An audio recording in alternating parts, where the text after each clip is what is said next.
کجا و لب نوش او کجا، آتش کجا و گرمی آغوش او کجا. دوست عزیز سلام، هارون پوپلزه هستم از شهر ملبورن استرالیا.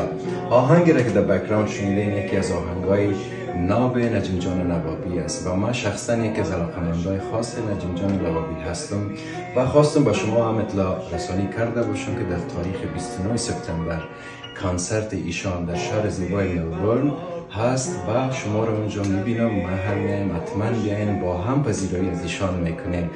امید به دیدار. شکر.